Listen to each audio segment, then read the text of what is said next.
Welcome to the wonderland stories.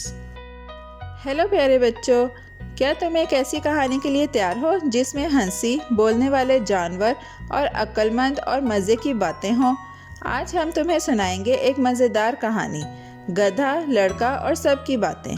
एक रंग बिरंगे बादलों और चहचहाते परिंदों वाले गांव में एक मेहरबान अब्बू और उनका खुशमिजाज बेटा रहते थे। एक धूप वाली सुबह वो अपने प्यारे गधे नेबल के साथ बाजार की तरफ रवाना हुए, जिसके कान बादलों की तरह नरम थे और मुस्कुराहट सूरज की तरह चमकती थी। जब अब्बू और बेटा खुशबूदार फूलों वाले रास्ते पर चल रहे थे और नेबल उनके साथ चल रहा था, तितलियां नाच रही थीं और गुलाबी फूल हाथ हिला रहे थे। तभी कुछ बाग की परियां, जो गांव की औरतों का रूप धारे हुए थीं, आपस में बोलीं, अरे बच्चा भी चल रहा है और बड़ा आदमी भी, कोई तो गधे पर बैठे। अब्बू ने दाढ़ी खुजाई और मुस्कुराए। शायद ये सही कह रही हैं, उन्होंने कहा और नरमी से बेटे को नेबल पर बिठा दिया। लड़का खुशी से चमकने लगा और हंसते हुए गुनगुनाने लगा। परिंदे भी खुशी में चहचहाने लगे जब वो पत्तों की बारिश से बनी कोसे कज़ा के नीचे से गुजरे। मगर जल्द ही वो दो अक्लमंद उल्लुओं से मिले जो दरख्त पर बैठे थे। वो बोले, ओहो, मजबूत बच्चा गधे पर और बूढ़ा बाप चल रहा है, ये ठीक नहीं। ये सुनकर लड़का फौरन नीचे उतर गया और अब्बू नेबल पर बैठ गए और प्यार से उसके सर को थपथपाया। रास्ते में सूरजमुखी के फूल नाचते हुए खुशी मना रहे थे। अचानक लीमू के दरख्त के पीछे से कुछ परी के बच्चे निकल आए। देखो, वो हंसे, अब बच्चा चल रहा है और अब्बू बैठे हैं, ये तो नाइंसाफ़ी है। अब्बू ने हंसते हुए बेटे से कहा, क्यों ना हम दोनों बैठ जाएं, नेबल बहुत मजबूत है। लड़का खुश होकर मान गया और दोनों सवार हो गए। नेबल खुशी से टक टक करता ऐसे चल रहा था जैसे कोई जुलूस निकल रहा हो। जब वो पुदीने के तालाब के पास पहुंचे, दो बोलने वाले कछुए बाहर निकले और हैरानी से बोले, ओह नहीं, ये तो नेबल पर बहुत वजन हो गया। कछुओं ने उन्हें जगमगाता पानी और थोड़ी सी अक्ल भी पेश की। अब्बू ने अफसोस से कहा, शायद हमने ज़्यादा देर सवारी कर ली, और वो नीचे उतर गए। अभी वो सोच ही रहे थे कि क्या करें, एक नरम बादल ऊपर आ गया जिसमें चमकती हुई सोचें थीं। चलो कुछ नया करते हैं, अब्बू ने आंख मारकर कहा। उन्होंने नरमी से नेबल को जादुई बेल से बांधा और एक लकड़ी के तख्ते पर रख दिया। फिर रस्सी अपने कंधों पर रखकर नेबल को उठा लिया। वो बिल्कुल ऐसे लग रहे थे जैसे कोई मज़े का जुलूस हो रहा हो। हम अपनी पूरी कोशिश कर रहे हैं, लड़का हंसते हुए बोला और परिंदे ऊपर तालियां बजाने लगे।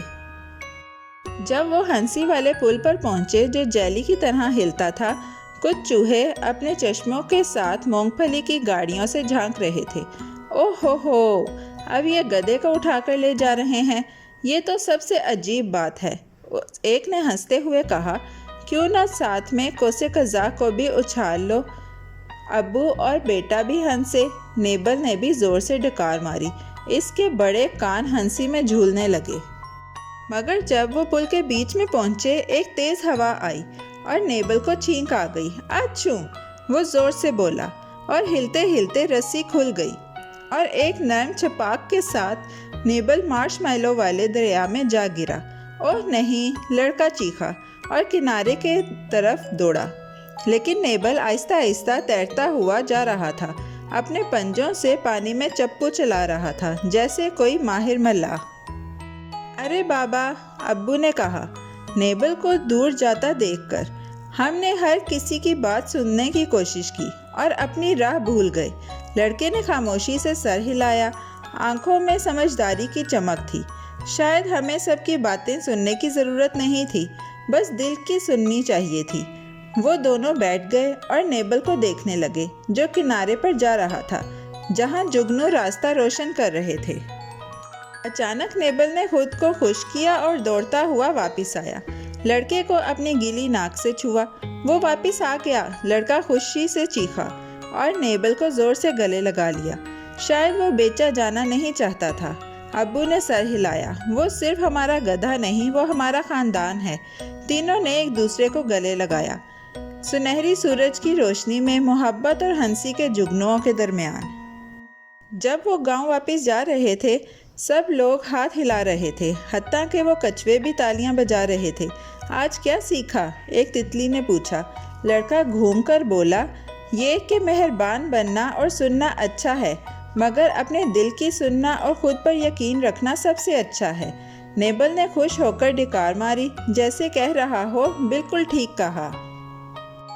और यूं प्यारे बच्चों, अब्बू, बेटा और नेबल खुशी खुशी रहने लगे, ना इसलिए कि वो सबको खुश करते थे, बल्कि इसलिए कि वो अपने दिल की मानते थे।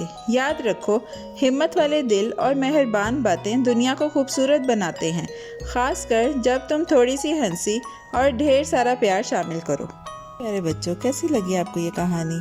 ऐसी ही मज़ेदार कहानियाँ सुनने के लिए हमारे चैनल को लाइक, सब्सक्राइब और शेयर करना मत भूलिएगा। Bye bye.